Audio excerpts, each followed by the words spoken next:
ocurridos en el Triángulo del Silencio. Al parecer, se trata de una persona con una especial sensibilidad para captar la proximidad de acontecimientos de ovnis en la zona.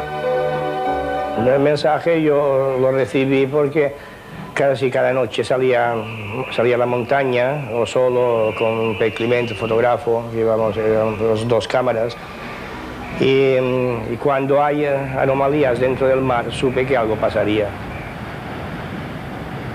Decidió avisar a su amigo Pep Clement, buen fotógrafo aficionado, para que preparara su cámara y estuviese listo para fotografiar lo que ocurriera esa noche. Cercana a la medianoche, Pep Clement tomó su cámara y se dirigió a un acantilado desde el que se domina la costa.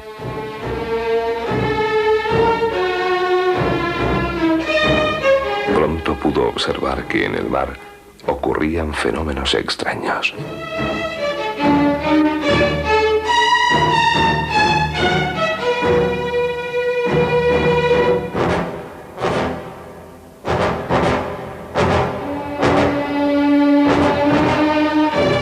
Instantes después, el agua comenzó a hervir a borbotones. Y tras unas cuantas explosiones, pudo ver cómo desde las profundidades del mar emergía un gran objeto luminoso que se elevó, impresionante, hacia los cielos.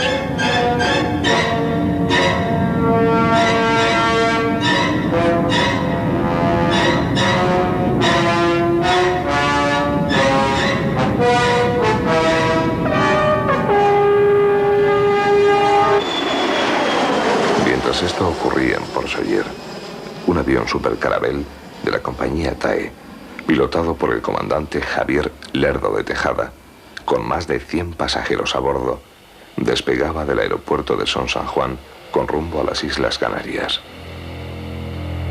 El Super Caravelle se adentró unas 15 millas en el Triángulo del Silencio.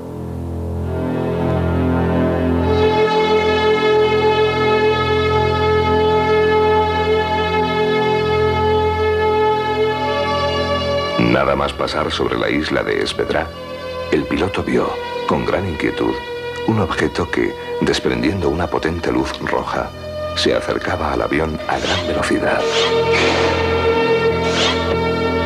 Enseguida las luces se multiplicaron y lo que podría ser una patrulla de ovnis rodeó el avión, llegando a situarse a media milla de distancia, provocando un evidente peligro para la nave, por lo que el piloto optó por desviar el rumbo hacia Valencia y pedir ayuda a la torre de control del aeropuerto de Manises. Adelante. Requiero tomar tierra en Valencia. No me gusta continuar con ese tráfico que me está siguiendo. Ok, librando el 90 a 250 con el tráfico a la vista, lo estoy rebasando ahora. Está a menos de media milla. El avión se dirigió rápidamente a Valencia, donde realizó un aterrizaje de emergencia, mientras un ovni permaneció unos momentos estático, observándolo desde la cabecera de la pista. El fenómeno no pasó desapercibido a la red de radares del ejército. Desde la base aérea de los Llanos se envió un caza con orden de intercepción, pero los ovnis desaparecieron de forma misteriosa de los cielos y de las pantallas de radar. Este incidente llegó incluso a motivar una pregunta al ministro de Defensa en el Parlamento de la Nación. ¿Qué explicación puede tener este hecho? ¿De dónde provenían y cómo desaparecieron tantos objetos voladores en tan pocos minutos? Y leímos en el periódico la noticia del avión de la TAE. Y muchos, no sé qué periódico decía que el comandante Tejada estaba loco porque veía ovnis. Y digo, no está loco porque eran las 2, este avión pasó por aquí arriba, el radar del Puy Mayor lo detectó el ovni y nosotros lo fotografiamos. ¿Sabes? Y la mañana siguiente puse la foto en el periódico, llamé al periódico y vinieron enseguida. La publicación de la fotografía en numerosos medios de comunicación supuso algunos inesperados problemas para Juan Coil. El día siguiente de la foto, o quizás 2 días, no más, 2 días, 3, 1, no me acuerdo perfectamente, Yo duermo aquí arriba, dormía encima del bar, y mi madre venía por las mañanas a limpiar y me llama por teléfono, o sea, tenía un teléfono arriba, y dice, oye Juan, digo, esto está lleno de gente, dice, pero todos son militares y preguntan por ti. Y digo, ¿y ahora qué habré hecho? Porque siempre hacía alguna. Y nada, y entraron aquí dentro los militares. El señor Juan Coy, digo, sí. Y digo, tenemos que hablar con usted. Y digo, bien. Yo me estoy un poco asustado, ¿no? Y uno de ellos llevaba un maletín. Y digo, abrió el maletín y digo, tenemos una orden de confiscar los negativos. Me dijeron, mira, no habrá problemas, no es ninguna cosa del otro mundo, pero nos tenemos que llevar los negativos. A pesar del tiempo transcurrido, esos negativos nunca le fueron devueltos. ¿Dónde están esas fotos? ¿Qué habían captado que tanto parecía interesar a los militares? ¿Existen realmente ovnis sobre el Triángulo del Silencio? En mis largos años aquí en Baleares, pues yo, la opinión mía, en todos los casos que he visto, que han sido muchísimos, es de que existe una perturbación magnética de una potencia muy grande que afecta a los aparatos de comunicación, navegación de los aviones, produciendo un fallo total, parcial o una desviación de su verdadero rumbo. Eso, a mi juicio, como profesional de electrónica, es que el campo magnético que se crea por la causa que sea, que no es humana, o al menos terrestre. Se detectaron unos objetos no identificados que se salió en su búsqueda, que esos objetos, cuando llegó el avión de intersección, ya habían desaparecido, que este caso se ha sucedido en infinidad de ocasiones en los radares, de aparecer objetos no identificados, blancos no identificados, que desaparecen y aparecen. Estos objetos ha sido en numerosas ocasiones que están sucediendo y que parecen ser que tienen la propiedad o la capacidad de hacerse invisibles al radar cuando ellos quieren. Parece así confirmarse la existencia de misteriosos objetos voladores no identificados que sobrevuelan a menudo el Triángulo del Silencio. Lo que ocurría en ciertas ocasiones, que aparecía un punto luminoso en el cielo, y yo estaba en una de las terrazas y dije, oye, hay un puntito blanco, un luminoso. Y en esto llegó un suboficial y dijo, un avión de Aviaco ha llamado y ha dicho que está viendo una luz, un ovni. Fuimos a las pantallas y vimos que no era uno, eran 4. Iban en perfecta formación militar, bajaban hasta el nivel del mar y subían a una velocidad de estas, de segundos y décimas de segundo. En este caso no se trata de alucinaciones de personas de dudosa credibilidad, sino del testimonio de profesionales de la aviación y la electrónica, serios y objetivos, que reconocen su incapacidad para explicar la reiterada manifestación de un fenómeno extraordinario que se produce en unos parámetros de conocimientos técnicos muy superiores a los terrestres. Fenómenos ovnis para los cuales la ciencia aeronáutica, la astrofísica y la cibernética terrestre no tienen aún explicación, porque se trata, precisamente, de fenómenos extraordinarios de difícil codificación que se producen en los límites de la realidad.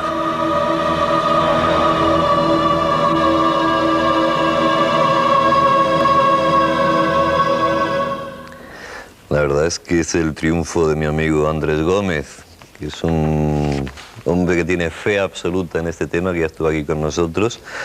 Y ya después de todo lo que hemos visto en los límites de la realidad, ¿no? Se producen por lo visto en la realidad. La verdad es que impresiona ver en lo que han visto en el vídeo, en el Congreso de los Diputados, en el diario oficial de sesiones, cómo se detalla lo que han escuchado ustedes, ¿no? Cómo se detalla ese vuelo del Carabel que al final el comandante decide que no puede seguir en esa situación con un ovni al lado, gigantesco. Dice que mide 2 veces lo que un Boeing 747, es decir, unos 160 metros o por ahí aproximadamente, sería 98 metros tiene el Boeing, un aparato, bueno, enorme, y decide tomar tierra en el aeropuerto de Manises cuando su destino era, creo que, Canarias. De todo esto vamos a hablar después a la vuelta de la publicidad. Les esperamos el momento.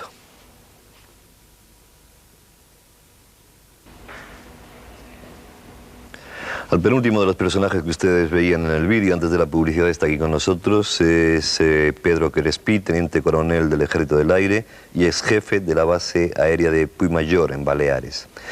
Está también con nosotros Andrés Gómez, de la Policía Municipal. Vamos a decir que lo de la Policía Municipal y teniente coronel y todo eso no tiene nada que ver. Están aquí como un señor que tiene experiencia en estas cosas, no está representando evidentemente al Ejército, tampoco está representando a la Policía Municipal de Algeciras, simplemente es su oficio, pero su afición son los ovnis. Andrés Gómez Serrano, que ya estuvo con nosotros, y Piero Oliver, que es oceanógrafo, doctor en ciencias ¿qué he dicho? Oceanógrafo, ¿lo he dicho bien? Oceanógrafo. Oceanógrafo, te puedes tomar el acento. Sí. Que es, bueno, pues biólogo y experto en... Eres el director del Centro Oceanográfico de Baleares. Bien, vamos entonces, si os parece, aparte del tema ovni que saldrá, vamos a fijarnos en el triángulo ese, porque se habla mucho del triángulo de las Bermudas, de esas desapariciones, y al parecer existe ese triángulo. Desde el punto de vista del ¡Hoy, por Dios! Hoy no me va a salir. De la oceanografía. ¿Del? De la oceanografía. De la oceanografía esa. ¿Qué es lo que pasa? ¿Hay sitios donde ocurren cosas y sitios donde no ocurren cosas? Bueno, hay que decir dos cosas. Primero, que merece un gran respeto todas las observaciones, digamos, que están más allá de la frontera del conocimiento, ¿no? Hasta los límites de la realidad. En lo poco que sabe la especie humana de esa realidad, que es el conocimiento científico, y si uno revisa desde el punto de vista oceanográfico, que es la masa de agua que hay, por encima hay todo un espacio que también... sobre el cual también se acumula conocimiento, la verdad es que es difícil, acudiendo a la literatura científica, encontrar razones científicas, que ya digo, es una pequeña parte de la ciencia de todo lo que puede existir, lo que conocemos, pero en ese acervo de conocimiento científico, la verdad, y desde que se me planteó este problema he estado buscando, y es difícil encontrar en el campo del conocimiento científico apoyar una delimitación de ese triángulo. ¿Y en el triángulo de las Bermudas ocurriría lo mismo también? ¿Tampoco habría razones? No lo sé, objetivas? pero probablemente tampoco objetivas, o sea, yo diría científicas y teniendo en cuenta, insistiendo lo que se sabe de la en que lo que sabemos es tan poco. Andrés, como experimentador y como trabajador de estas historias, ¿tú yo sí crees en el lo que triángulo dice aquí? Y no digas lo de oceanógrafo, que no nos va a salir bien. Sí, oceanógrafo. ¿Ves? Vamos a terminar equivocándonos todos. No, ya. Era un poco... Biólogo, No, sí. desde ahora va a ser biólogo y punto. Biólogo, bien. Pero yo quisiera recordar unas pautas de comportamiento, como dijiste antes. No hace muchos años, hace escasamente 4 o 5 años, un butanero que venía precisamente de las Baleares hacia la refinería Cesa de la bahía... Un barco, un butanero. Un butanero puede ser un señor que viene con una bombona. No, digo un barco. Un barco butanero. Un butanero. El radarista llamó al capitán urgentemente para que subiera a la sala de donde estaba el radar, porque no sabía dónde iba. Todos los aparatos del barco de dirección estaban dislocados por completo.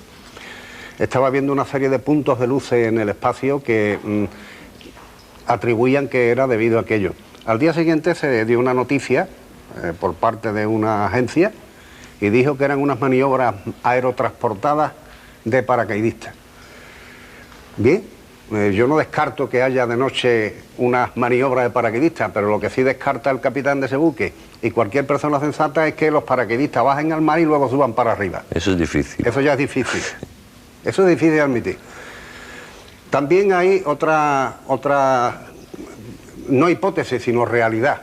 Y digo una realidad científica en tanto y en cuanto que se han soltado palomas mensajeras en ese triángulo y todo el mundo sabe el sentido de la orientación tan maravilloso que tiene ese animal y no aparecieron en el lugar adecuado, aterrizaron a muchas millas de kilómetros de distancia. ¿Y las corrientes marinas, por ejemplo, no pueden cambiar, no pueden crear campos energéticos que cambien el sentido de orientación de las palomas? Puede haber, no corrientes. Hoy por hoy o sea, no se sabe. Claro, o sea, problemas de geomagnetismo, pues claro que habría que estudiarlos y considerarlos, y mucha parte que no se conoce. Misterios hay muchos, o sea, nosotros hace una semana hemos perdido una batisonda entre Mallorca y Ibiza, y de una forma súper misteriosa en 600 metros de profundidad, y claro, no nos lo explicamos y podemos decir que es que algún ser nos la desenganchó porque parece que la hubieran desenganchado. Son misterios, son pero cuando cosas... ocurren tantas cosas es cuando uno empieza a mosquearse. Evidente, ¿verdad? pero ocurren. Buscar causa-efecto, relaciones causa-efecto es fácil, luego hay que validarlas, hay que establecer la teoría y hacer toda la experimentación necesaria. Es un campo difícil. A ver, teniente coronel, que a mí hablar con teniente coronel siempre me ha impresionado mucho, porque no sé por qué siempre damos más credibilidad a un militar, parece que... Supongo que porque se ha guardado muchas veces el secreto de algo que ustedes sabían desde hacía mucho tiempo, ¿no? Eso es evidente. Desde luego. ¿Qué ocurría, o qué ocurre, o qué sigue ocurriendo en ese triángulo del silencio? Bueno, ocurren cosas que son reales y cosas que es ficción, es irrealidad. Porque hay dos razones que lo explican muy bien. Y una es que cuando yo llegué a Radar el 75, pues observé por la pantalla de Radar que se producían unos errores, unas interferencias, y yo culpé a la cordillera tramontana nuestra prolongando hasta Ibiza. Esto era una realidad. Pero después ya sabíamos un poco más y esto ya se detectó como cosa oficial. Se llaman errores colaterales. El error de Costa, EC, es que la propagación de las ondas es por el efecto tierra-mar o mar-tierra, pues experimenta una desviación de 20 grados angulares. Por lo tanto, el misterio ese de que ha sido abducido un barco, porque lo vemos en las nubes o en el espacio aéreo, pues no es así. Es un error que se sabe lo que es y se sabe las causas. Hasta ahí los errores definidos. ¿Cuántas veces se ha bajado un comandante, un capitán de uno de sus aviones y ha dicho, he visto un ovni, teniente coronel?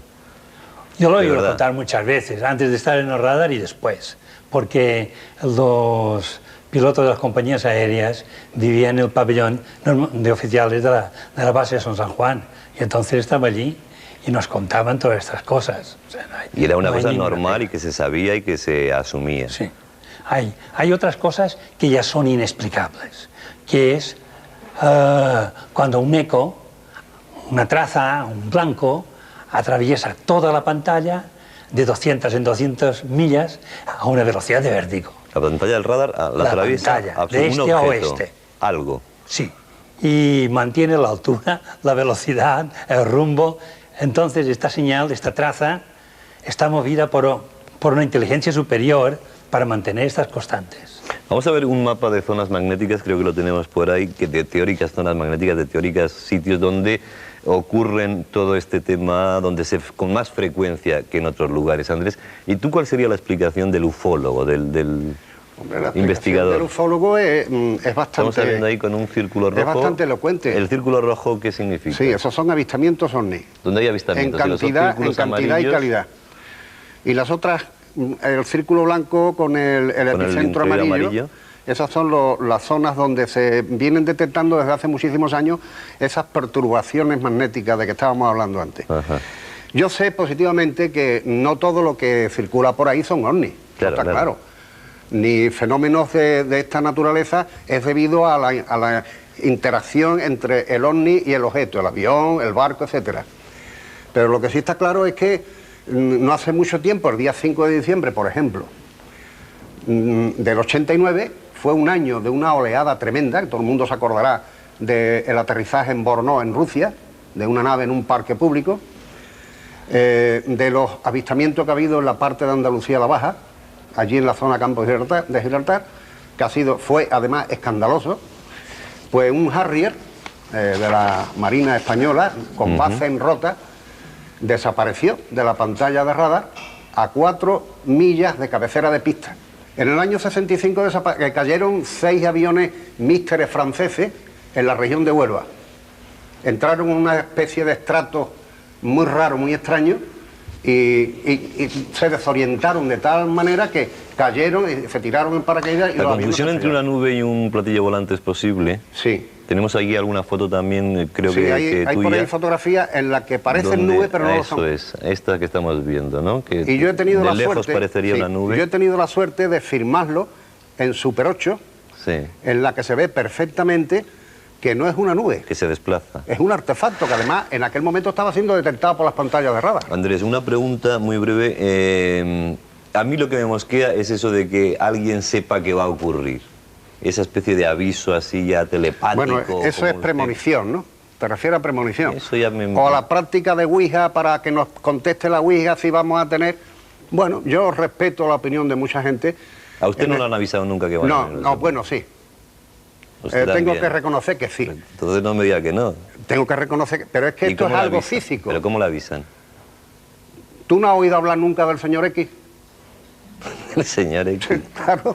Debe ser un director general o algo así. El señor X es que te llame por teléfono a ti y te diga, llégate a Medina Sidonia, compra lotería y repártela entre los más necesitados. Y que te toquen 16,5 millones de pesetas en la lotería. ¿A ti te ha pasado? Sí. A mí no. No lo sé. Y en cuanto me llame el señor X te avisa, aparte que me moriría y seguramente y por 2 veces consecutivas. Y hay infinidad de testigos a los que yo no me quedé absolutamente sin un duro y repartí ese dinero. Se ha hecho más todavía. Se ha puesto una grabadora. Se ha captado la voz mía, la del señor X, ¿no? ¿Tú cómo le llamas a eso? ¿Eso con qué se come? Como decimos los andaluces. Eso es difícil de creer. ¿Y qué voz tiene el señor X? Ah, pues no lo sé. Pues tiene una voz muy cadenciosa, sí, con unos matices extraordinariamente diferenciados de lo que puede ser un castellano perfecto. No sé si es varón, si es hembra. Y en el año 84... ¿Y el señor X le conocéis muchos? ¿O habéis puesto... No. Quiero decir, hay muchos investigadores que reciben ese tipo de llamadas. No lo conoce nadie. Nada más que Andrés Gómez Serrano. Solamente usted. No lo sé. ¿Por qué me ha elegido a mí o por qué me ha utilizado a mí? Medio minuto. Teniente coronel, ¿se ha registrado algún sonido de alguna forma de esas naves que han aparecido o solamente son avistamientos sin sonidos? No, sonido ninguno. Sonido nunca. No. Y conversación, por supuesto, en absoluto. Ni hablar. La tercera pregunta, y con esto terminamos. En el vídeo vimos al principio que dice que empezaba a hervir el mar de alguna forma y que salían. Bueno, se ha especulado muchísimo con bases submarinas, hasta el punto en que la biología, la oceanografía, hoy lo he dicho bien, puede tener conocimientos ahora. ¿Podría darse una base submarina de ovnis? Una base submarina, el que se pueda dar... ¿Se puede llegar tan abajo como para saber lo que hay por ahí abajo? Si salieron unos objetos del fondo del mar, eso es otra cosa. Las turbulencias, la luminiscencia, todo esto podría buscarse una explicación. Los cambios de... Pues hay organismos fluorescentes, se pueden producir turbulencias terribles, capaces de llevarse una embarcación al fondo, todo eso es posible. El que salgan unos objetos ya querría decir quizás que haya algo abajo. Puede haber una base, pues si alguien la ha construido, sí. Incluso yo creo que como obra de ingeniería humana pues se podría hacer. Evidentemente sabemos que no es así. En exploraciones, que se han hecho muchas exploraciones en el Mediterráneo del sustrato submarino, hasta donde se ha llegado, hay muchas cuestiones inciertas, pero la verdad debo decir que en lo poco que sabemos, en lo poco que es el conocimiento científico, no se puede apoyar. Me hemos dejado un poco alucinado con el señor X, ¿eh? ¿Y tú le hablas a él? Hombre, claro, pero no me deja que le interrogue, yo la primera vez creí que era una tomadura de pelo. Pero cuando te llaman a casa, ¿qué dice? ¿Que te llama el señor X, Andrés? Dice, ¿que te llama el señor X, Andrés? No, casi nunca ha llamado, Ha llamado a mi despacho. Cuando yo mandaba como jefe la plantilla de policía de Algeciras, la policía local, llamaba a mi despacho. ¿Y lo cogías tú? Y no estaba nunca por más de minuto y pico de segundo. Nunca. Y además se sentía una melodía muy rara. Yo como músico que soy, que aprendí música desde pequeño, yo he escuchado todo tipo de melodías, y como esa yo no la he escuchado nunca. Y le falta como la respiración al hablar, ¿no? Sin embargo, te sustrae de tal manera la voz tan cadenciosa y tan... ¿Y cuántas veces has hablado con él? ¿Cuántas veces has hablado? Unas 8 o 9. Y ojo, que hay lagunas hasta de 11 y 12 años entre una llamada y otra. Bueno. La última fue el 7 de enero del 84, en una alerta ovni que se hizo para toda Andalucía, a través de una emisora de radio. A las 2 menos 20 en punto apareció la voz del señor X. Pero ves, ahí volvemos a enfadarnos tú y yo.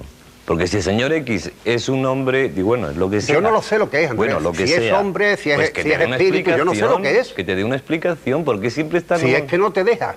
Joder, pues eso es lo que yo me quejo, que no te deje. Si a mí Claro. lo que me gustaría es que llamara, señor Pero lo que X, sí es, llámenos. Lo que sí es seguro es que jamás se equivocó.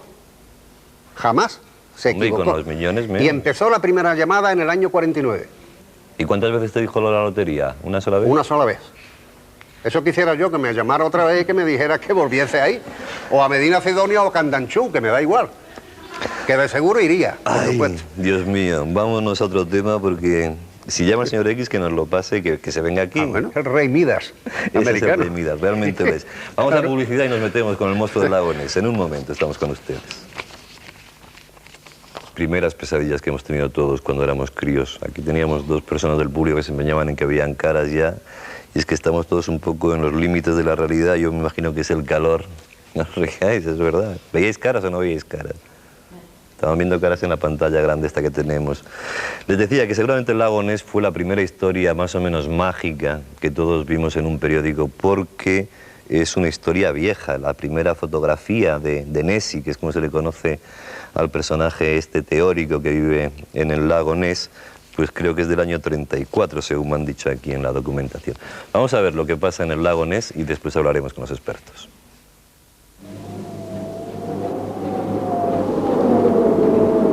El lago Ness, uno de los mitos más antiguos que existen y que continúa haciéndonos soñar. Rodeado de montañas y bosques, este lago misterioso tiene un perímetro de 38 kilómetros en el corazón de Escocia.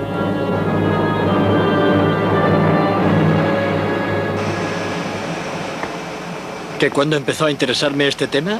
Supongo que me ha atraído siempre. Ya cuando era niño me gustaba bastante la idea del monstruo del lago Ness. Pero fue cuando se publicaron algunas fotografías subacuáticas a finales de 1975 cuando compré el primer libro sobre el lago Ness y empecé a leer. Gracias. Y recuerdo que pensé que era la mayor broma de la historia o una maravilla geológica.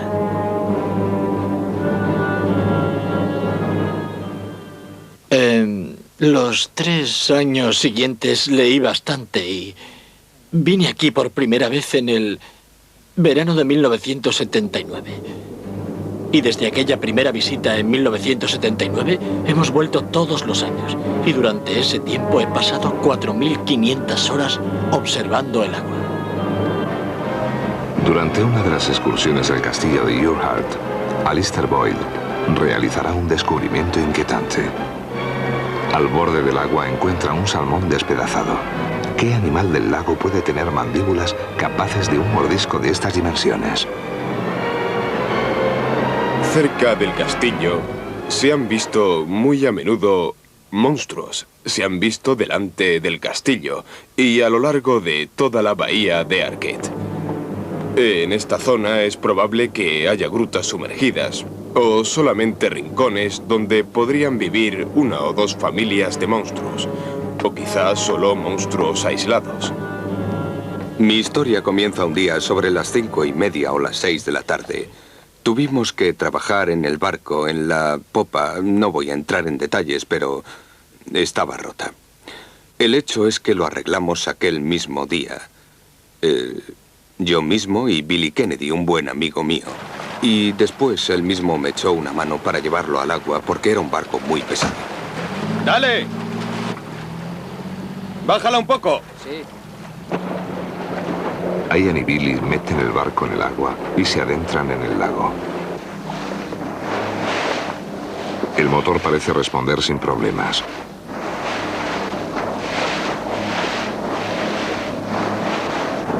Una bruma espesa cubre la superficie del agua, pero la visibilidad es bastante buena.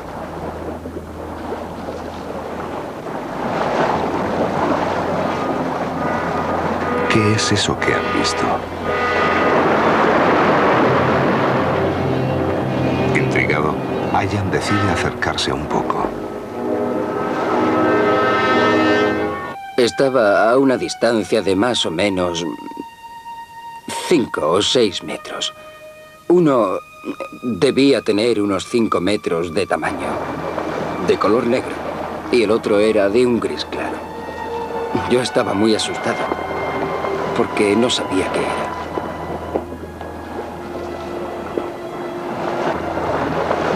Algunas expediciones han hecho fotografías de una aleta y de lo que podría ser una cabeza bastante rara con unos cuernos muy interesantes. Aunque, en mi opinión, también pueden ser como una especie de tubos respiratorios. Ian y Billy están fascinados. Están a solo unos metros de una misteriosa forma negra. Es gigantesca. ¿Lo has visto? ¿Dónde? ¿Dónde está? Ahí, a proa.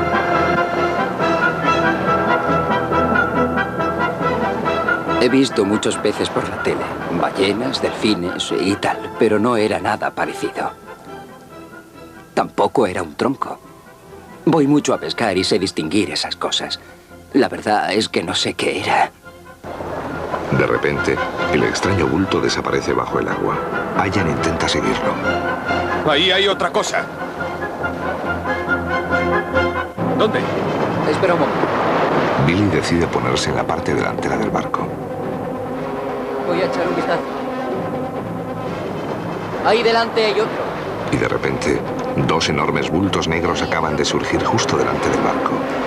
En ese momento, Ian se da cuenta de que a sus espaldas hay un tercer bulto, más grande aún que los otros dos. El barco está rodeado.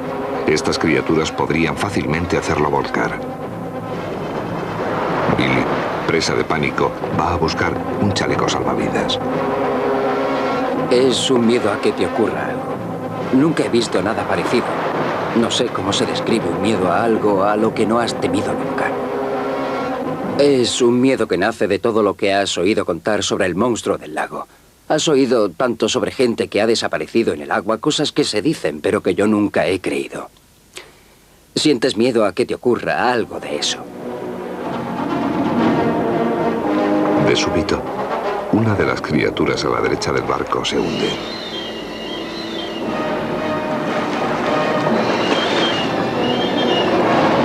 Acuciado por Billy, Ian da media vuelta y se aleja hacia la orilla. El monstruo les seguirá durante un centenar de metros. ¡Tengo miedo, Don! ¡Vámonos de aquí!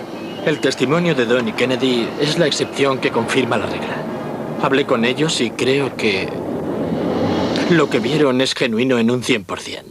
Y que es totalmente contrario a lo que suele contar la gente, aquello de lo vi un momento y desapareció entre un remolino de agua. Continuando con su investigación, Alistair Boyd oye hablar de un testimonio que le interesa. Un monje de la abadía de Fort August, situada a la orilla del lago, decía haber visto el monstruo. Fue una hermosa mañana de octubre de 1972. Y entonces no estaba pensando en Ness.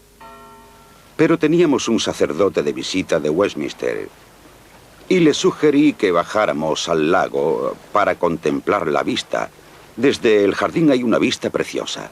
Y estábamos junto a una fuente, precisamente esa de allí.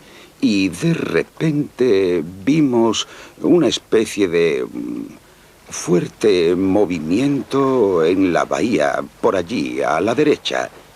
Vimos los remolinos de agua, pero no podíamos saber qué era, porque sobre la superficie no había nada. Yo vi como chorros que salían a la superficie. Unos segundos más tarde, lo crea o no, vimos un cuello enorme saliendo del agua, de 1,5 metros sobre el agua, formando un ángulo. La cabeza y el cuello unidos, moviéndose lentamente hacia el centro del lago. Iba muy despacio. Duró unos 20 segundos. En ningún momento vimos otra parte del cuerpo, solo el cuello avanzando. Después bajó la cabeza y desapareció. Y aquella mañana no habíamos probado ni una gota de whisky. Estudiando los testimonios, creo que hay más de un monstruo en el lago. A la vez, claro. Y, desde luego, la forma que se ha dado desde 1933 no está muy lejos de la realidad. Creo que estamos hablando de algo con una cabeza pequeña, cuello largo, un cuerpo alargado y ancho, una cola poderosa y aletas a los lados. Lo principal es la película tomada por Tim Dinsel, que fue estudiada por el equipo de Jarrick, que trabajaba para las Fuerzas Aéreas Británicas. La película sigue a un animal que se desplaza durante un rato bastante largo. Era un animal del que la parte que se encontraba en la superficie medía alrededor de unos 2 metros de ancho, con una altura aproximada de 1 metro. ¿Qué puede ser ese animal? No es ningún animal acuático conocido. A partir de los años 30, los testimonios se multiplicaron. Aficionados y profesionales, armados de cámaras hasta los dientes, han logrado tomar imágenes sorprendentes. Algunas estaban trucadas, pero otras parecían auténticas. Se conseguirá, por fin, la prueba de que existen criaturas de una especie animal desconocida, que habría evolucionado en las aguas del lago Ness. Desde hace 50 años, los científicos han realizado todo tipo de expediciones en un intento de resolver el misterio del lago Ness. Con los avances de la técnica, las observaciones son cada vez más precisas. Al cabo de los años, el volumen de información recogida y los medios desplegados nos ayudan a conocer mejor el lago, pero sin embargo, ningún elemento ha permitido establecer hasta el momento la existencia del monstruo.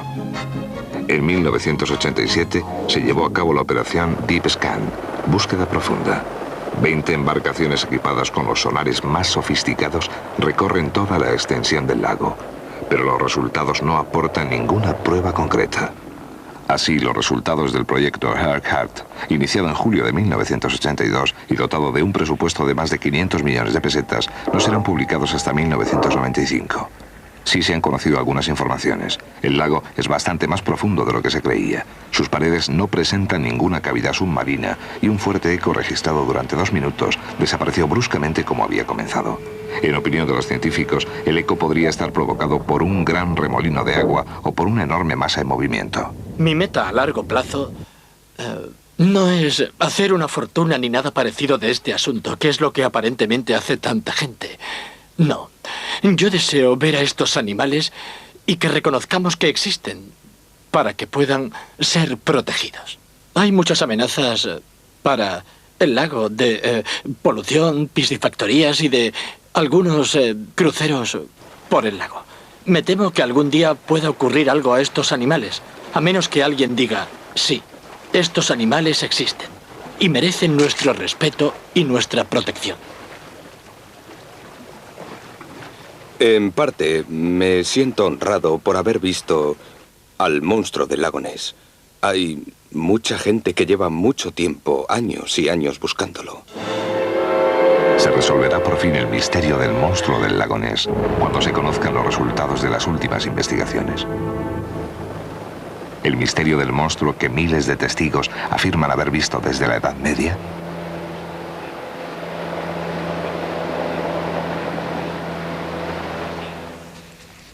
Pues a mí no me gustaría que se desvelare, porque es una de las cosas bonitas, ¿no?, que van acompañando por lo menos a mi vida. El Yeti y el monstruo del lago Ness son los dos grandes historias que a uno le han acompañado. Félix Pérez Lorente es geólogo experto en huellas de dinosaurios. ¿Hay una especialización en huellas de dinosaurios? Bueno, llevo bastantes años trabajando en huellas de dinosaurios porque es lo que aparece en los yacimientos que yo estoy trabajando en La Rioja. ¿Cuánto mide una huella de un dinosaurio? ¿Perdón? ¿Cuánto mide? Bueno, las más grandes descritas creo que son 1,5 metros. ¿La huella de 1,5 metros? Sí, sí. Y hay algunas muy pequeñitas, de menos de 10 centímetros. Me imagino que ir a ver Parque Jurásico, ¿no? Por supuesto. Miguel Seguí, biólogo, miembro de la Sociedad Internacional de Criptozoología. El lago Ness, el monstruo del lago Ness. Yo creo que el problema a lo mejor ha sido llamarle monstruo, ¿no?, directamente. Claro, se llama monstruo algo que no se conoce, un animal que no se conoce. Pero claro, que imprime cierto miedo, parece que es una cosa un poco peyorativa, ¿no? Seguramente si lo hubiéramos dicho el mamífero, Claro, del lago Ness, pues la cosa hubiera quedado más... Que no sabemos todavía si es un mamífero, suponiendo que exista, que eso quiere decir que no se sabe todavía, pero que hay muchos indicios, como se ha visto ahora en la filmación, indicios de que existe, pero vamos, faltan las pruebas definitivas, es decir, coger uno y ponerlo en un zoológico, por ejemplo. En un zoológico no me lo pongas ahí. Volvemos a la publicidad a ver si existen o no pruebas definitivas. Dentro de un momento estamos con ustedes otra vez.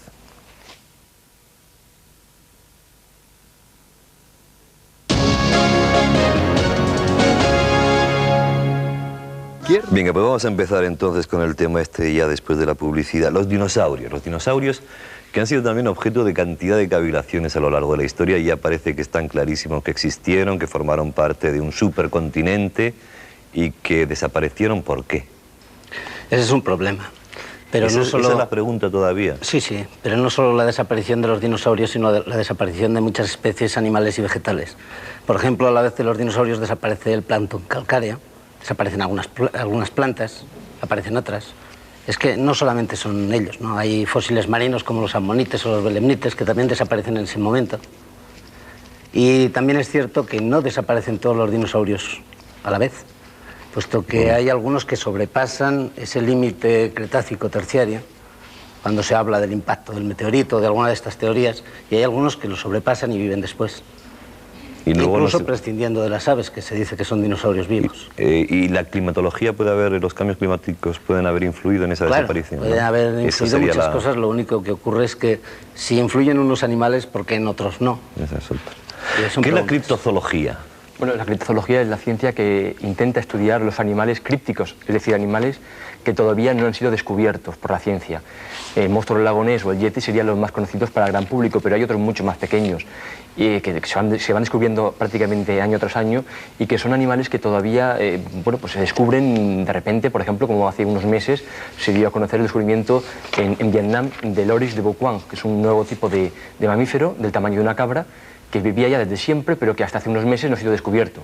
Entonces es un ejemplo de que todavía nuestro planeta encierra muchos misterios, muchos enigmas zoológicos que todavía, pese a que estemos llegando a la Luna y con sondas a Marte y a Júpiter, pues sin embargo hay partes de nuestro planeta que todavía no se conocen lo suficiente. Y ya digo, el caso del monstruo del lago Ness o de otros monstruos criptozoológicos posibles, otros animales criptozoológicos, podría ser un ejemplo de que lo que todavía falta por conocer. ¿Cómo sería el monstruo del lago Ness? ¿Alguna vez lo ha pensado? Claro, yo creo que lo hemos pensado todos. Lo único que ocurre es que no sabemos si es que existe. Si puede ser un dinosaurio, puede ser un mamífero. Así cuando usted no está en televisión y eso, y sin que tengamos que decir nada, ¿qué piensa para sus adentros? Bueno, me parece interesante. Me parece sugestivo. Eso no vale, eso no es mojarse. ¿Creería o no creería en el monstruo del lago Ness? Tal y como están las cosas, no. Científicamente son necesarias otras pruebas. Son necesarias evidencias directas, como ha dicho el señor Miguel Seguí. Son necesarias incluso una secuencia de fósiles que se encuentran desde siempre, sus antecesores. Vamos a recordar las fotos de Nessie. A mí me encanta esto de Nessie porque lo hemos asumido tanto en nuestra historia, ¿no? La primera, que creo que es del año 34, que es la más conocida de todas, la estamos viendo en el televisor. Sí, parece una cabeza muy pequeñita, ¿no? Para la de un monstruo no es suficiente. Esta foto, justamente, hace un par de años, unos oceanógrafos hicieron un estudio, Paul Leblon, que era uno de ellos, hicieron un estudio para ver qué tamaño podía tener ese animal, porque vieron que, bueno, esta fotografía se ven las ondas del agua, entonces un estudio matemático del tamaño de las ondas se llegó a la conclusión de que lo que se ve en esa imagen, sí, la altura son 6 metros y la parte que se ve en la superficie son otros 6 metros, aparte de lo que no se ve, que está bajo el agua, claro. Lo cual nos demuestra que sea algo real o ficticio, está claro que lo que aparece allá es algo realmente grande. O sea, un 7 por 7, unos 49 metros de volumen tendría, un poco sí, más. Pero no 6 metros de longitud, pero claro, ¿y bajo el agua qué? El problema del monstruo del lago Ness es cuando uno ve, yo que sé, en casos policiales, por ejemplo, que sean capaces de descubrir un reloj en el fondo de un lago, hombre, parece complicado el no descubrir un bicho pues como este que tenemos ya en una fotografía mucho más reciente y que es realmente muy parecida a la del año 34, ¿no? Y esto ya es un derroche de luz y de color. Y es prácticamente igual la que estamos viendo. Lo que es una coincidencia raro, ¿no? Que coincidan las dos fotografías tanto en la imagen. Si realmente están fotografiando un mismo tipo de animal, lo normal es que sean iguales, claro. Claro, pero por eso te digo que para no creer, después de 40 años, con un intervalo de 40 años, ver al mismo monstruo... Es que yo creo que no hay que pensar aquí en creer o no creer en el monstruo del lago Ness, como pasa en otros enigmas. No hay que creer o no creer. hay que ver que hay indicios, no pruebas todavía, porque la prueba es cuando uno entra ya en los libros de zoología. Todavía Nessie no ha para entrado. los científicos, que sois muy Pero hay indicios de que sí que hay algo, Eso quiero dejarlo, creo que bastante claro, de que como indicios se han visto en la filmación, hay, de solo del año 33, hay más de 300 testimonios de gente que lo ha visto. Hay fotografías, hay ecos de sonar, hay muchos indicios de que en el caso concreto del lago Ness, al parecer hay algo. Y si eso es un animal, como parece ser lo más probable, en el caso de que exista algo, que sea un animal, ¿qué tipo de animal puede ser? Antes ha preguntado a Félix Pérez. Yo querría decir que ese animal probablemente sea o bien un reptil, o más probablemente todavía, según el estudio que ha hecho el doctor Bernard Uberman, que se ha visto en la filmación, podría ser un mamífero, aunque a la gente le puede parecer un poco extraño.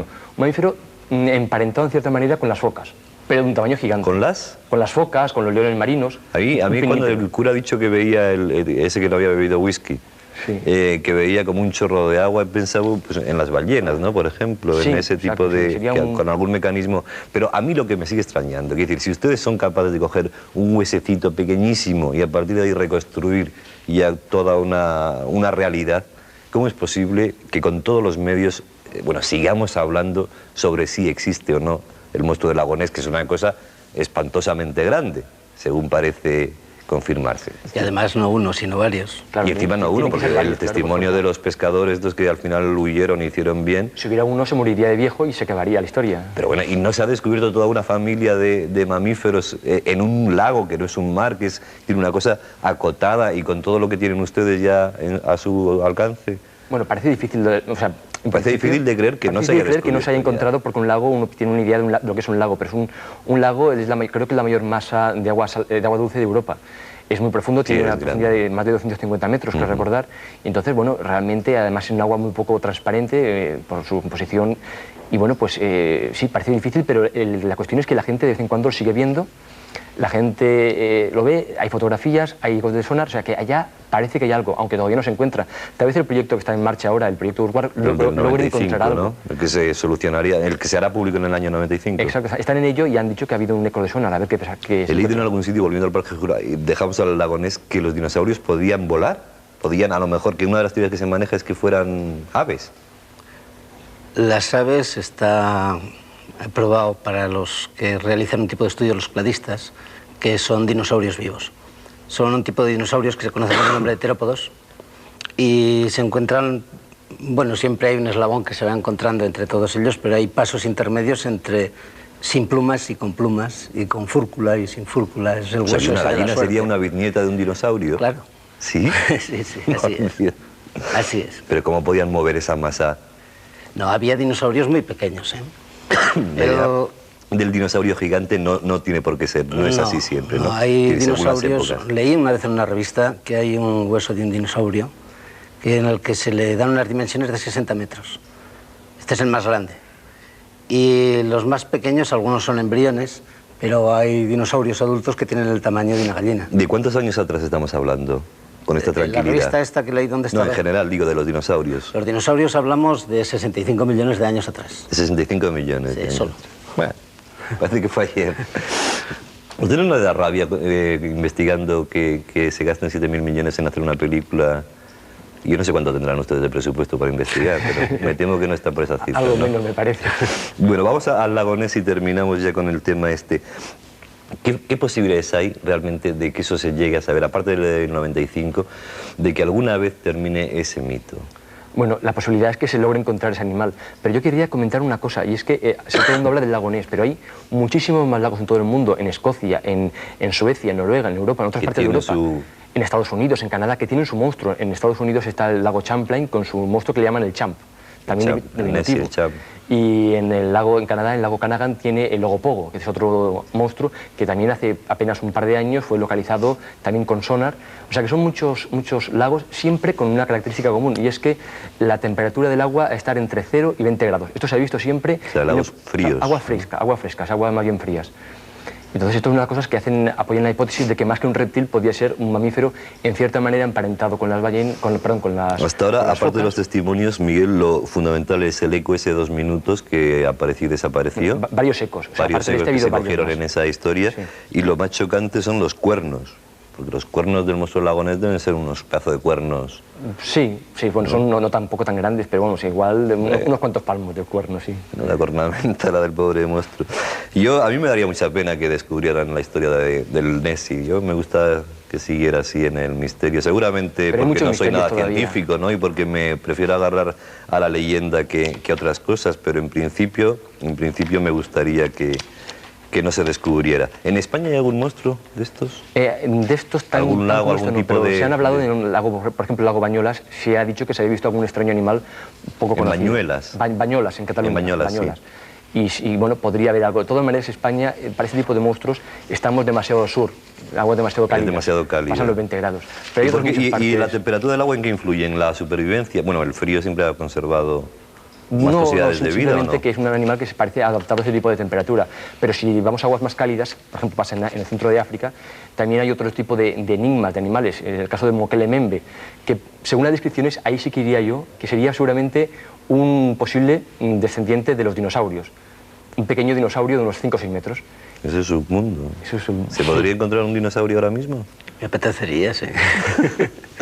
La verdad es que ustedes están de acuerdo en que solo sabemos que seguimos sin saber casi nada, ¿no? Sigue siendo verdad la frase. Sí, pero hay indicios hay que investigarlos siempre. Vamos a dar nuestro apartado de correos, que ese nunca nos lo sabemos, tampoco, y hay que buscarlo. Estamos media hora aquí intentándolo buscar. Es el 4700 de Madrid, el código postal 28083. 4700, código postal 28083, el teléfono 91 de prefijo 586-9997. Tenemos un contestador las 24 horas del día y nos vamos. ¿A dónde nos vamos? A publicidad, ¿no? Nos vamos a publicidad. Muchas gracias por estar con nosotros. A mí no, si aparece el Nessie, que no me lo digan, que yo prefiero seguir con la leyenda. Yo creo que Nessie debería ser nombrado el patrón de los periodistas, porque en verano es... Bueno, da un juego que no te puedes imaginar. Pero yo creo que ellos mismos lo provocan, ¿no? Y en el reportaje salía y dice, hombre, yo pensaba que los turistas, yo creo que están en las cercanías del lago Ness, vive un poco también de su monstruo, ¿no? Me imagino que... Y los viejos filmadores, cuando las películas esas estaban, era un mundo entrañable, ¿no? De buscadores de la verdad que, bueno, se han dejado seguramente media vida para no encontrar nada, y eso es lo bonito quizá de los investigadores y lo bonito de mucha gente anónima, como hemos dicho muchas veces, que va buscando respuestas a esas preguntas que aquí tratamos de plantear, pero que nunca tratamos de solucionar del todo. Volvemos dentro de un momento con la publicidad.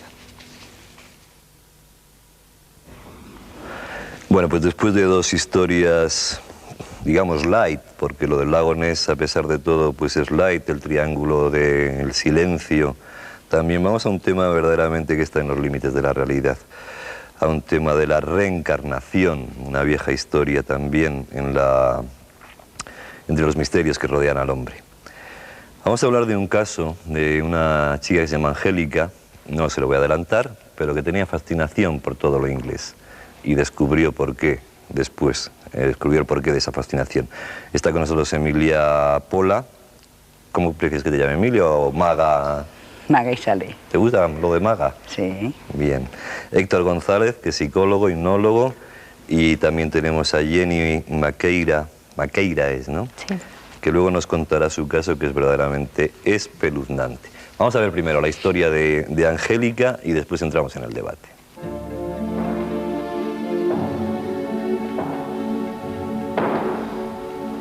¿Ha tenido alguna vez, al llegar a un sitio que no conocía anteriormente, la extraña sensación de que ya había estado allí?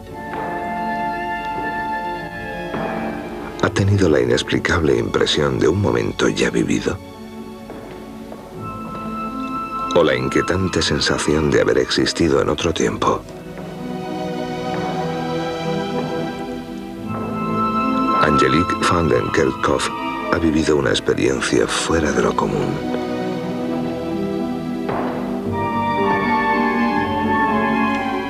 Estoy convencida de que he vivido una vida anterior en Inglaterra, en el siglo XVIII, así lo creo. No tiene nada que ver con soñar despierta, es una historia que he revivido siendo consciente. Sería mejor que se intentara empezar desde cero, sin prejuicios para entender el fenómeno, en lugar de lo que hemos hecho hasta el presente, es decir, negar los hechos.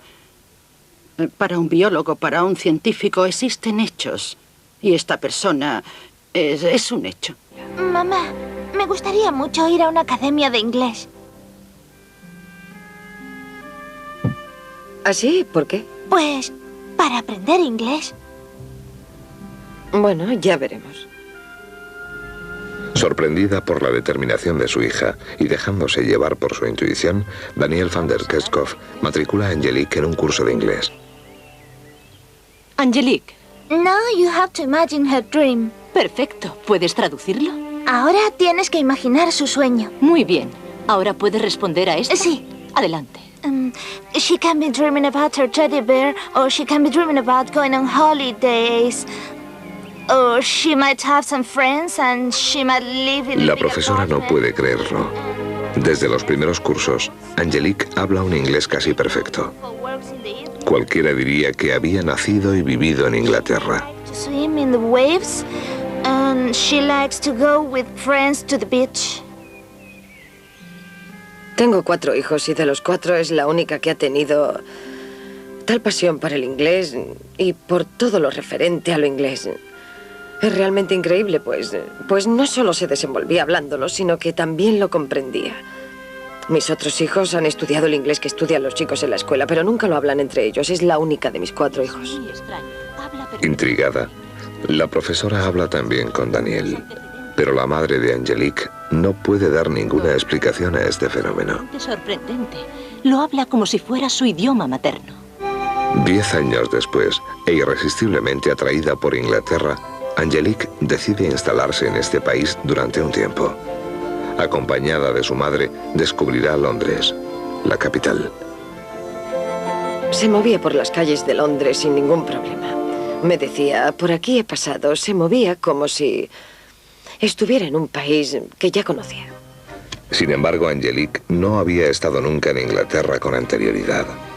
¿Cómo explicar que se encontrara como si siempre hubiera vivido allí? No me daba realmente cuenta de lo que pasaba. Únicamente me encontraba bien, me sentía segura y sobre todo tenía la sensación de estar en mi elemento. Me encontraba realmente en casa. Para mí eso era lo más importante, la sensación de estar de nuevo en casa. Su madre ha regresado a Francia y Angelique está sola en Londres. Para salir de su aislamiento, Angelique va a pasar un rato a un pub. Desde el momento que vi a James, supe que era él. Y lo que sentí no fue un mero flechazo, sino algo tan fuerte que me dije, nos hemos conocido antes y ahora volvemos a encontrarnos. No sabía muy bien qué me pasaba por la cabeza, pero ya nos conocíamos de antes y nos volvíamos a encontrar. ¿Puedo sentarme? Desde luego. Durante 2 años, Angelique vivirá con James la felicidad perfecta. Desgraciadamente, él encontrará la muerte en un accidente automovilístico. Él también creía que el reencuentro no era una mera casualidad.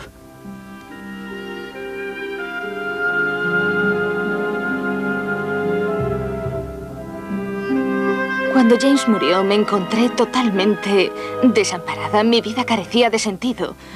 Y para mí, el hecho de permanecer en Inglaterra era inútil. Tenía que regresar a Francia. En Inglaterra ya no tenía nada que hacer. Tras volver a Francia, reflexioné mucho sobre el reencuentro con James y llegué a la conclusión de que había encontrado una parte de lo que yo buscaba en Inglaterra. Por eso un día me decidí a practicar una regresión. Angelique va a comprender por fin por qué durante su estancia en Inglaterra tuvo a menudo la sensación de haber vivido allí en otro tiempo. La palabra regresión quiere decir vuelta hacia atrás. No siempre es una experiencia agradable, porque regresión significa retroceder. Es lo contrario de una progresión. Pero en realidad se trata de revivir cosas que han ocurrido en las llamadas vidas anteriores. Está a la entrada de un subterráneo oscuro. Mediante una técnica de relajación total, Jean-François Crollat conducirá a Angelique a las puertas mismas de su subconsciente. A medida que vaya avanzando, vaya describiendo lo que ocurre, lo que siente y lo que está viendo. Angelique ha sentido y encontrado señales de sus vidas anteriores. Veo una puerta. Me estoy aproximando. Estoy llegando. Estoy llegando a la puerta. Estoy llegando.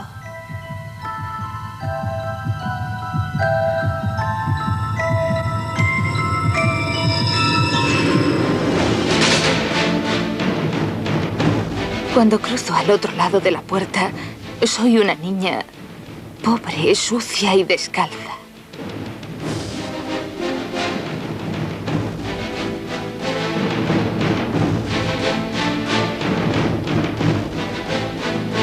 Entro en una sala muy grande. No hay nadie.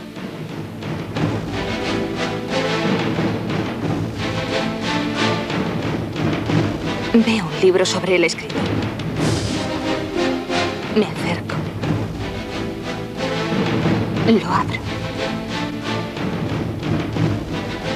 Abro el libro.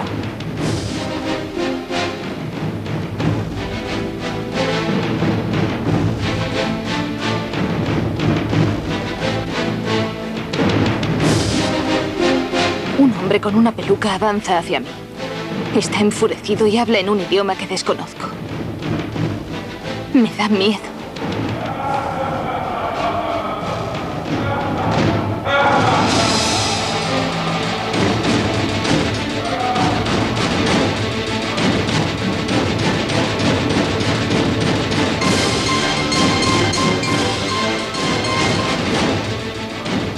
Veo dos hombres vestidos de azul.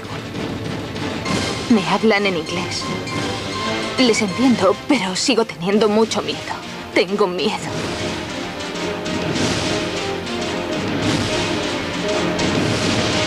En el pasillo encuentro a una hermosa dama que me sonríe. Es amable conmigo. Le devuelvo su gato. Habla en inglés y la entiendo.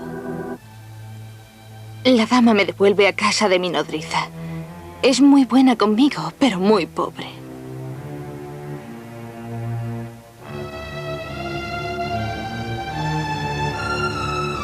Soy muy desgraciada. No quiero seguir en su casa. I want James. I want James. I want James. I want James. I want James.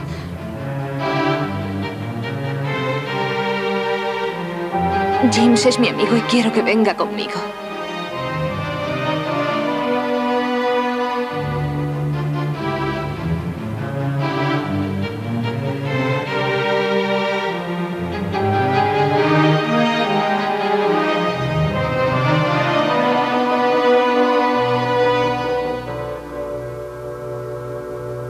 Ha pasado el tiempo. Estoy con James y somos muy felices.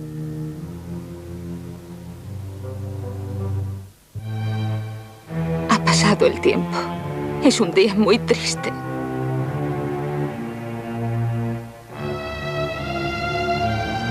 La hermosa dama ha muerto.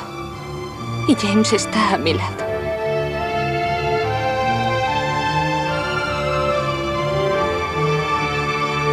Esta regresión me ha permitido por fin encontrar una explicación a todas esas cosas que no tenía nada claras en mi mente, mejor dicho, que eran muy confusas, y de las que quería tener una respuesta, y eso me ha permitido también establecer los lazos del pasado con mi vida actual.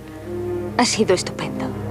Es posible que haya personas que tengan recuerdos de manera espontánea, como Angelique, pero el hecho de provocarlos puede ser peligroso. Porque tenemos que tratar con unas energías en formación que, si se introducen en la conciencia normal, pueden perturbarla. Para millones de personas en todo el mundo, la reencarnación existe con toda certeza.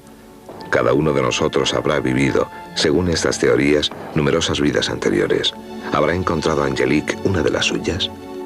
Seguramente el problema no es tanto la reencarnación, que efectivamente es asumida por millones de personas. Hay religiones en Oriente que lo afirman categóricamente de la misma forma que el catolicismo o el cristianismo lo niega, ¿no? Sino, a mí me gustaría que fijáramos un poco el tema en la regresión y en lo que es la hipnosis. Decía alguien en el vídeo que se libera una serie de energías que pueden ser peligrosas. Y Sally, ¿para qué utilizas? ¿Qué es una maga, lo primero? ¿Para qué utiliza la hipnosis? ¿Cómo se puede regresar? Pues mira, por ejemplo, la hipnosis, tú lo has dicho, según cómo las energías, si no las dejas bien canalizadas y bien centradas, puede ser contraproducente. Ahora bien, siempre que hago una hipnosis, procuro atacar a los chakras, desbloquear los chakras. ¿Y eso qué son? Los puntos de energía más importantes de la persona son 7. Entonces, claro, los desbloqueamos. La persona queda completamente relajada, sin ningún impedimento de nervios que le cause perturbaciones. Bueno, por ejemplo, entonces, yo hice, hace un par de años, vino a la consulta una señora muy maja, que tenía problemas muy graves de alergia respiratoria. Ya los médicos no sabían qué hacer con esta persona. Entonces, en colaboración con el profesor Bru, le hicimos una hipnosis tipo regresiva. Y averiguamos que ella en el año 43 fue muerta. Entonces fue más bien por emanaciones de gas, fue gaseada cuando los nazis, ella y toda la familia. Y entonces, pues claro, en la vida actual tenía alergia al gas. Cualquier tipo de gas, incluso del mechero.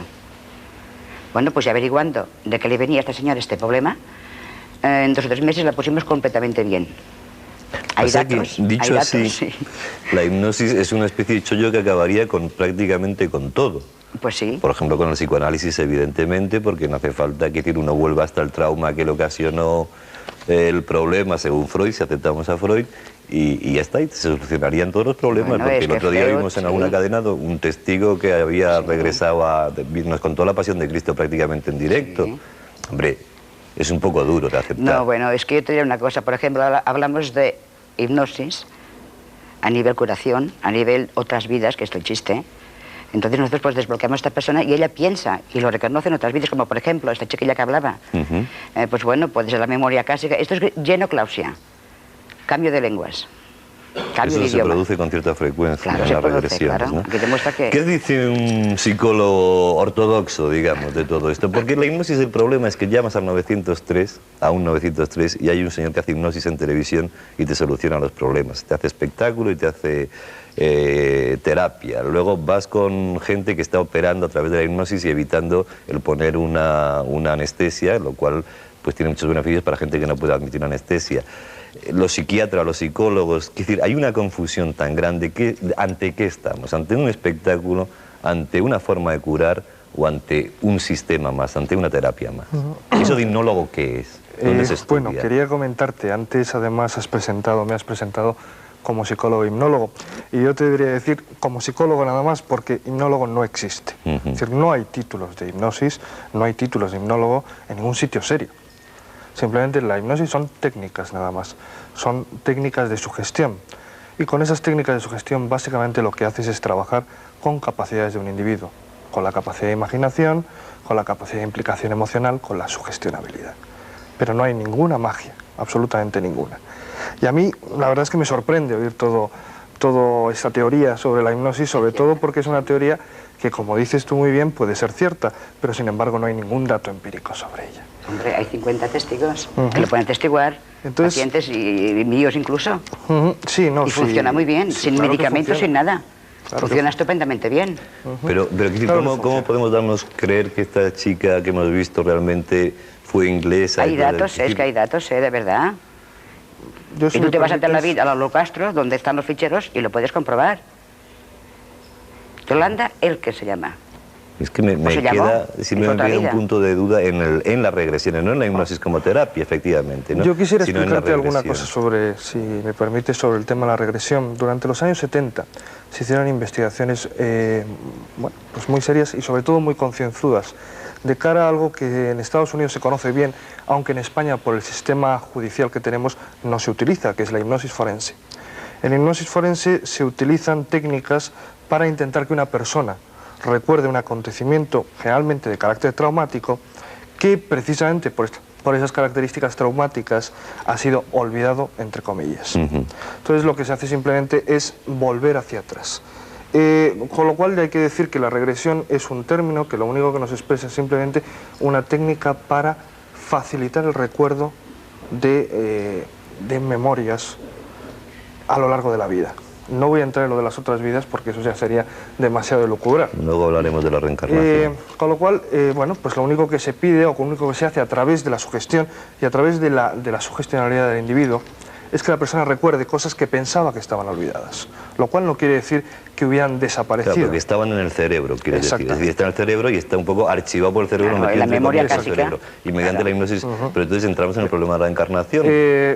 Si me permites, voy a terminar con la conclusión. La mayoría de los estudios dejaron muy claro que las personas que eran hipnotizadas y se les pedía que recordaban más, pero también con más errores. Es decir, los recuerdos eran mucho más distorsionados. Efectivamente recordaban, parece que mejor, pero también recordaban muchos más errores, muchas más distorsiones. Había ahí un cierto grado de fantaseo, un fantaseo, por supuesto, sin ningún... Involuntario. Sí, involuntario, por supuesto, pero un fantaseo. Entonces, es muy fácil construir una imagen y una sucesión de acontecimientos, sobre todo si el hipnotizador, o mejor, yo creo que podríamos hablar el psicólogo o el médico, favorece con ciertas claves, que a veces no tienen por qué ser verbales o explícitas, que esas cosas vayan ocurriendo. Es decir, la historia que aparece aquí es una historia que podríamos reproducir en cualquier persona hipnotizada, o incluso mucho mejor, y no hay más magia. Bueno, entonces yo quizás te voy a hablar porque hoy en día, actualmente, hacen trasplantes de corazón y va el hipnólogo a mentalizar a esta persona. Hacen trasplantes de riñón y va el hipnólogo a mentalizar a esta persona. ¿Por qué? Por el rechazo. Vamos a ver. Tú esta persona ya la preparas anteriormente. Vamos a ver. Bajo las sesiones de hipnosis. Y evidentemente esa persona cuando lo operan no rechaza el órgano. No estamos hablando de que la hipnosis no exista, estamos simplemente hablando de cómo explicar hoy en día, psicológicamente y psicofisiológicamente, un fenómeno como la hipnosis, nada más. Evidentemente, uno de los campos de mayor actividad en la hipnosis es el control y reducción del dolor. Y está funcionando perfectamente. Pero se sabe más o menos los mecanismos por los cuales funciona. ¿Cómo se sabe también los mecanismos por los cuales se da la regresión? Con los resultados que pueda tener. Y no hace falta recurrir a hipótesis, pues bueno, que son muy bonitas, que yo creo que están dentro del campo de la creencia, pero que evidentemente no tienen ninguna fundamentación empírica. Bueno, entonces, dentro vamos de la creencia una fundamentación empírica, porque si algo hay algo empírico es la presencia física y real de Jenny, que la hemos sentado ante el público porque viene hoy solamente para contar esa historia, aparte de que la invitemos otro día para que nos hables de un poco de tu realidad actual.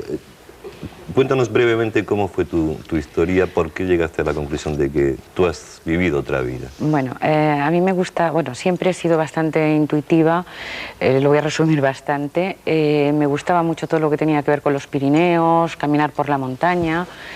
Me quedé viuda muy joven, de alguna manera, pues a partir de ahí empecé a meterme en todo esto. Me gustaba, iba preguntando, estudiando. Adopté un niño, o sea, yo tengo un hijo mío, pero después adopté un niño. Y ese niño, pues lo tuve 3 años y medio, se murió. Me gustaba, iba preguntando, estudiando. Adopté un niño, o sea, yo tengo un hijo mío, pero después adopté un niño. Y ese niño, pues lo tuve 3 años y medio, se murió. Y a partir de ahí yo notaba que el niño cuando estaba conmigo tenía una enfermedad totalmente incurable. Yo veía que el niño estaba mejor, que el niño se rehacía, me lo llevaba al hospital, me perdía peso, me lo llevaba para casa, aumentaba, estaba mejor.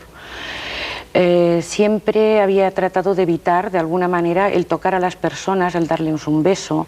Había algo que rechazaba, no sabía bien lo que era. Y siempre me habían dicho que tenía muchísima energía en las manos y que me dedicara a sanar, en vez de a la evidencia. Diferentes videntes, diferentes parapsicólogos. Entonces hice una regresión, a ver, más que nada, qué me pasaba, que me gustaban tanto los Pirineos, que además necesitaba ir. Había días que me iba sola para la Seu d'Urgell, me ponía a caminar por la montaña, me llamaban muchísimo. Y no sabía bien el porqué. Por otra parte, pues claro, eso de que el niño conmigo estaba mejor. Seguro si en un hospital empeoraba. El niño se murió, pero en vez de los 6-7 meses que dijeron, lo tuve 3 años y medio. Estuviste con 3 años y medio. Y entonces, de alguna manera, bueno, pues quizás hacer una regresión, a ver qué era lo que me estaba pasando. Hicimos una regresión, la hicimos con Ricard Bru. Y bueno, me vi ahí en un prado, con una casa, recogía hierbas, ayudaba a la gente, los curaba, bueno, con pócimas. Y bueno, el nombre del pueblo lo vi muy clarito, pero no lo encontraba por ninguna parte, lo estuve buscando como 2 años, no lo encontramos. Y después un día, en un mapa muy antiguo, lo encontré de casualidad, pero lo encontré, habían cambiado el nombre. ¿Al pueblo? El pueblo, sí, habían cambiado el nombre. Y lo que sí es cierto es que yo no sé si entré dentro de lo que es la regresión, la memoria colectiva, o al estar en estos niveles dentro de lo que es la memoria genética. Sí es cierto que vi la casa que yo había visto, que había una señora que se llamaba Emilia, que la gente del lugar, de los abuelos y todo eso iban hablando, porque era sobre 1770, por ahí. Y sí es verdad que por casualidad mi segundo nombre es Emilia. Entonces, aquí está. ¿Tú sí crees puedo que decir, que has vivido otra vida? Yo creo que sí. Claramente. Yo creo que sí.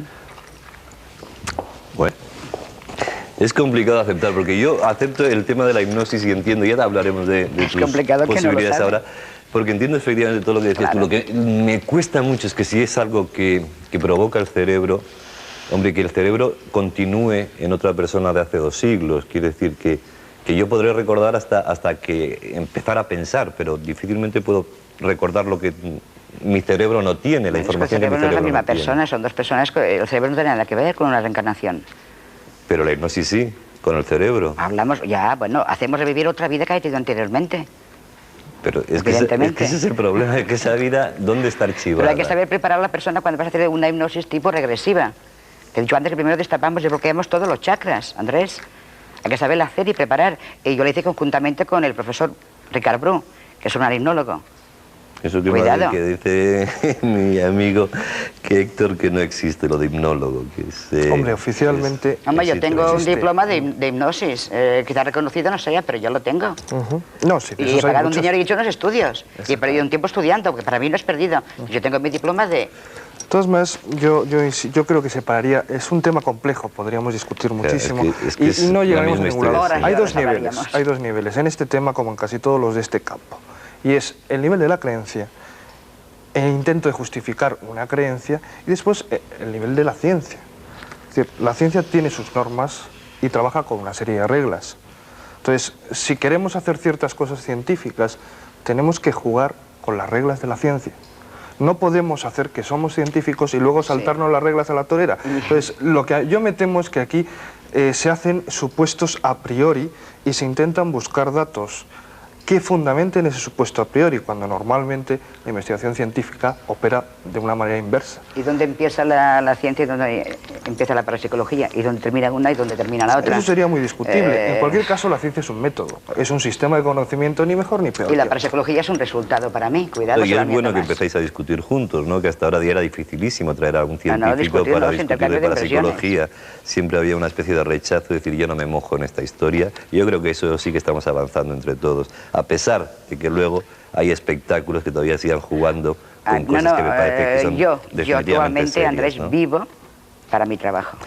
Yo vivo para el mío y como no corte voy a dejar de vivir porque me van a echar. Señoras, señores, ha sido un placer estar con ustedes. Les anuncio que el programa que viene vamos a ver de un caso de posesión demoníaca en una familia aquí española, en Ferrol. Vamos a hablar de un sarcófago que se llena de agua, sin que se sepa muy bien por qué, se llena de agua y, bueno, dicen que el agua tiene ciertos poderes curativos, que tú hablarías del efecto placebo y tú hablarías de que algo tiene que haber, evidentemente, imagino. Solo hablaría de datos. Y un caso de asesinato que fue teóricamente esclarecido desde el más allá. Alguien murió, se le dio por muerto de una forma normal o convencional, y volvió para decir que a él le habían asesinado. Eso será en nuestro próximo programa el próximo martes. Hasta entonces, que sean ustedes moderadamente felices. Muchas gracias.